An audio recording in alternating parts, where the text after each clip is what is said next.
The terminal at Atlanta's Hartsfield-Jackson Airport pulsed with its usual rhythm, a blend of chatter, rolling suitcases, and the occasional echo of a boarding call. Screens flickered with departures and arrivals, and the air smelled faintly of coffee and fast food from the nearby food court. Amidst the bustle, Amara Johnson moved calmly, her boarding pass tucked neatly in her hand. She had always been a traveler who appreciated quiet dignity. Dressed in a tailored navy blazer, white blouse, and dark jeans, her style was understated yet elegant. A pair of diamond studs glimmered in her ears, a gift from her late mother, and her hair was braided neatly, falling gracefully over her shoulders. Nothing about her appearance screamed wealth, and that was intentional. Amara, the only daughter of billionaire philanthropist Marcus Johnson, preferred to blend in rather than flaunt her privileged background. Still, flying often stirred her anxiety. She had chosen seat 2A, a window in the first-class cabin, for the comfort of looking out at the clouds, a small ritual that grounded her during long flights. As she stepped into the sleek cabin, she exhaled in relief. First class was quieter, the overhead bins gleamed, and attendants greeted passengers with polished smiles. Amara glanced down at her ticket once more, 2A, before moving toward her row. But when she arrived, her steps halted. A man was already sitting there. He was middle-aged, perhaps in his late 40s, with thinning sandy blonde hair and a face slightly flushed from either alcohol or impatience. His expensive gray suit strained at the buttons, and he looked as though he considered himself important. His briefcase lay carelessly at his feet, his phone in hand, and he had kicked off his leather shoes halfway, making himself at home. Amara blinked, then smiled politely. "Excuse me, sir, I think you may be in my seat, 2A. The man didn't even look up at first, just waved a dismissive hand as though swatting away a fly. When he finally lifted his eyes, they scanned her quickly, dismissively. "No, it's mine. You must have made a mistake. Check your ticket again, sweetheart." Amara's brows furrowed, but her tone remained calm. "I just checked. This is definitely my seat. 2A. She held up her boarding pass, the print bold and undeniable. The man glanced at it but didn't even pretend to look carefully. He gave a sarcastic chuckle. "Look, honey, I've been traveling longer than you've been alive. Sometimes the airline double books. Why don't you just take that middle seat over there and save us all the trouble?" The way he said, "honey," and "save us all the trouble," made several passengers nearby shift uncomfortably. A woman in the opposite row lowered her magazine, curious. Amara steadied her voice. "Sir, I paid for this seat. I'm not moving." The man sighed loudly, theatrically, as if she were being difficult on purpose. "Listen, I don't know who bought your ticket, maybe your boyfriend, maybe your boss, but first class isn't a place for charity. I have important meetings in Los Angeles. You'll be fine in another seat." That line hit like a slap. Around them, the air seemed to thicken. A young couple in row 3 exchanged glances, another man muttered under his breath, "Unbelievable." Amara's pulse quickened, but she refused to shrink. She had been taught from childhood that dignity wasn't about wealth, it was about standing your ground with grace.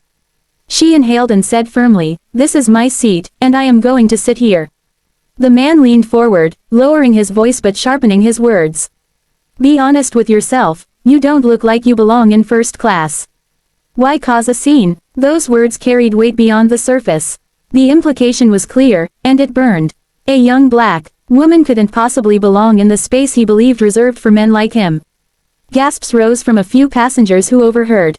A mother 2 rows back pulled her child closer, whispering something in his ear, while an older businessman shook his head in disgust.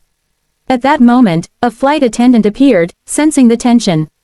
She was young, with a blonde bun tucked neatly under her cap, and her practiced smile faltered as she assessed the scene. "Is there a problem here?" Before Amara could speak, the man jumped in. "Yes, this girl is confused. She thinks she's supposed to be in 2A, but clearly she's mistaken. I've already settled in, and I need this seat for my meeting prep." The attendant glanced between them, professional but cautious. "May I see both of your boarding passes?" The man handed his over with confidence, leaning back as though the matter were settled. The scanner beeped red. The attendant frowned. "Sir, your ticket says 12C, in economy." A flicker of panic crossed his face, but he quickly masked it with indignation. "That must be a system error. I always fly first. Check again." The attendant shook her head and turned to Amara, scanning her ticket. The screen beeped green. "Ms. Johnson, you are correct. This is your assigned seat." Relief washed over Amara, but only briefly. The man's face twisted in defiance. Oh, come on, you're really going to side with her? She doesn't even look like she belongs up here. The words rang loud enough for half the cabin to hear. Several passengers gasped audibly. One woman clutched her pearls. Another muttered, "Did he really just say that?"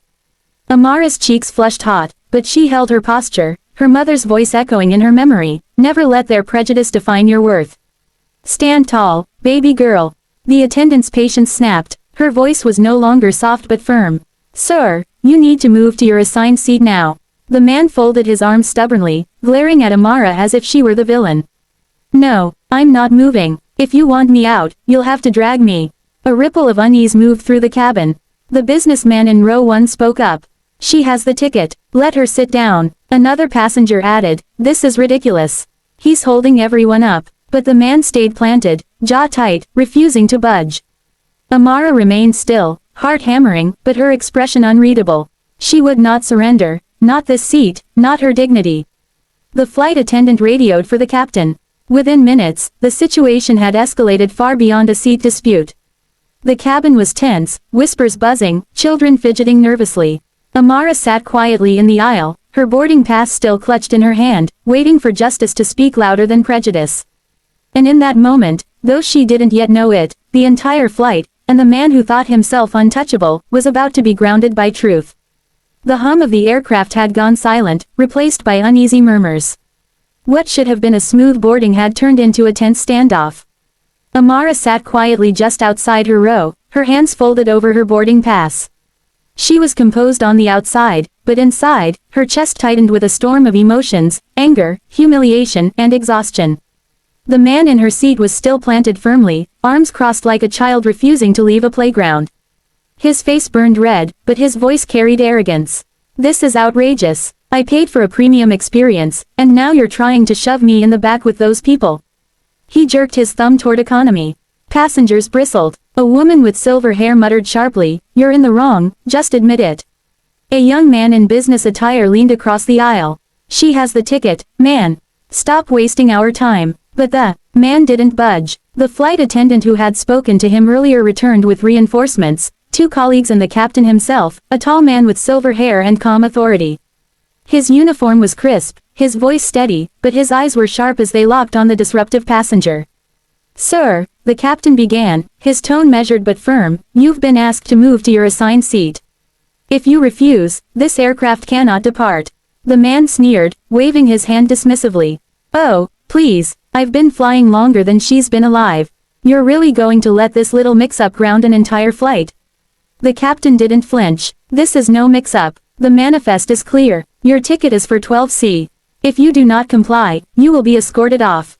Laughter rippled faintly through the cabin, passengers shaking their heads at the man's audacity.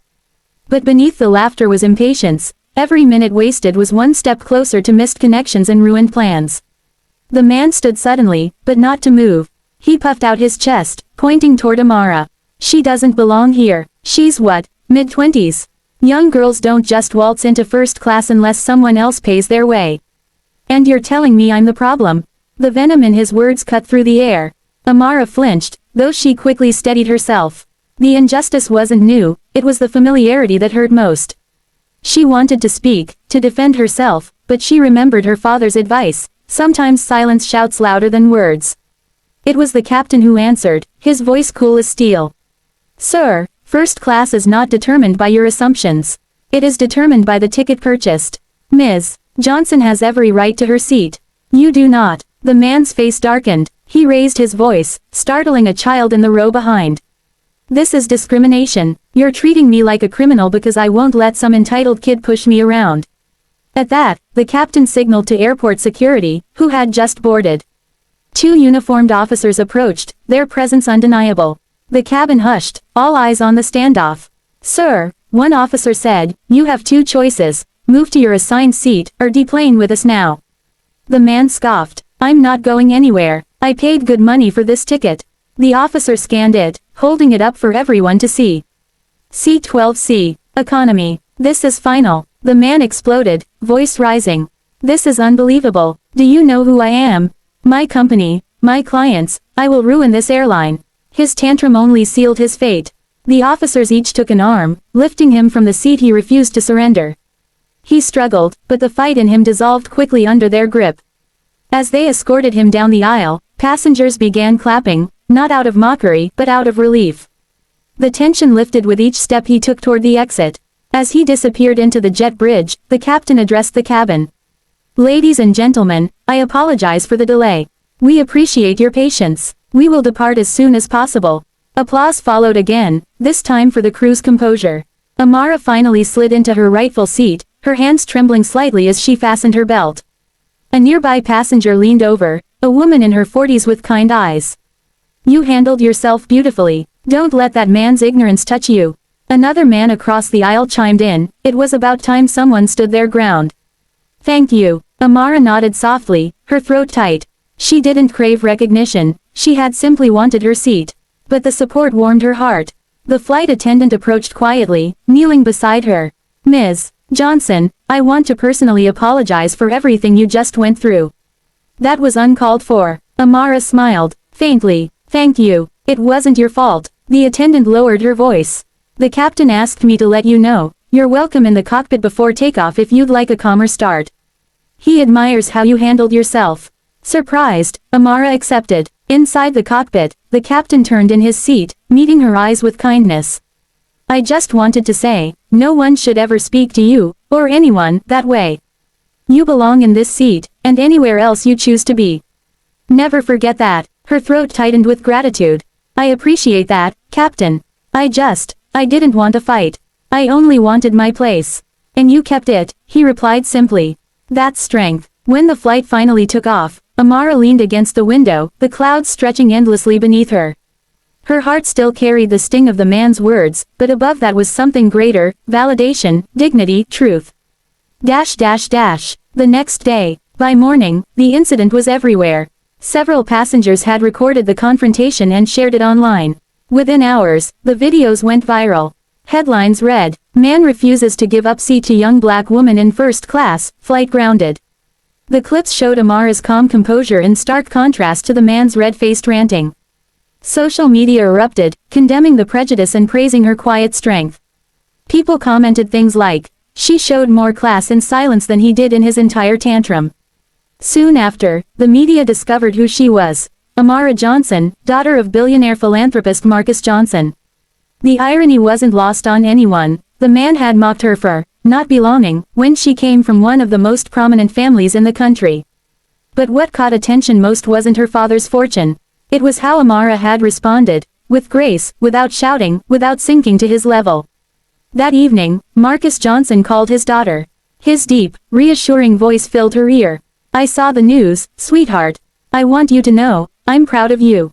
Not because of our name, not because of what we have, but because you stood firm with dignity when someone tried to strip it from you." Tears welled in Amara's eyes.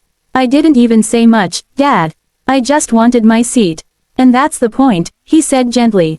"The seat was yours, and you held on to it. That's a lesson people needed to see, that dignity and truth don't shout, they endure.